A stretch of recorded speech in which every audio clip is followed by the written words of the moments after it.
നമ്മുടെ സദ്യകളിലെ ഏറ്റവും ഹൈലൈറ്റ് ആയിട്ടുള്ള ഇഞ്ചിപ്പുളിയുടെ റെസിപ്പി ആട്ടോ ഇന്ന് നമ്മൾ ഷെയർ ചെയ്യുന്നത്. അത് നന്നായിട്ട് കുറുകി ഇരിക്കും തോറും ടേസ്റ്റ് കൂടി കൂടി വരുന്ന അടിപൊളി പുളിയിഞ്ചിയുടെ റെസിപ്പിയാണ്.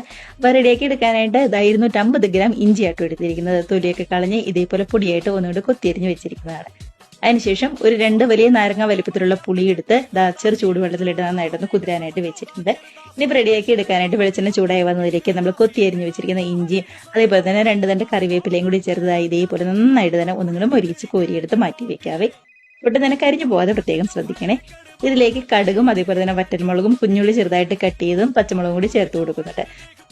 പച്ചമുളക് നന്നായിട്ട് മാറി വരുമ്പോൾ പൊടികളായിട്ട് മഞ്ഞൾപ്പൊടി, മുളക് പൊടി, അതേപോലെ തന്നെ കുറച്ച് മല്ലിപ്പൊടിയും കൂടി ചേർത്ത് കൊടുക്കാം. ഒട്ടും തന്നെ കരിഞ്ഞു പോകാതിരിക്കാനായിട്ട് കുറച്ച് പുളിവെള്ളം കൂടി ഒഴിച്ച് കൊടുക്കുന്നുണ്ട് കേട്ടോ. ഇതിലേക്ക് ഉലുവ പൊടിച്ചതും അതേപോലെ തന്നെ നമ്മുടെ കായത്തിന്റെ പൊടിയും കൂടി ചേർത്ത് കൊടുക്കാം.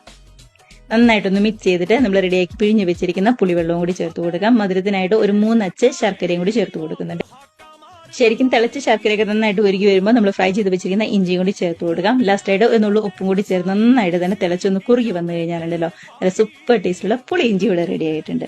അപ്പൊ നമ്മുടെ സദ്യയിലെ ഏറ്റവും മെയിൻ താരമായിട്ടുള്ള പുളിയിഞ്ചി റെഡി ആയിട്ടുണ്ട്. ഇത്ര സിമ്പിളായിട്ട് റെഡിയാക്കി എടുക്കാൻ പറ്റാവുന്ന റെസിപ്പിയാണ്.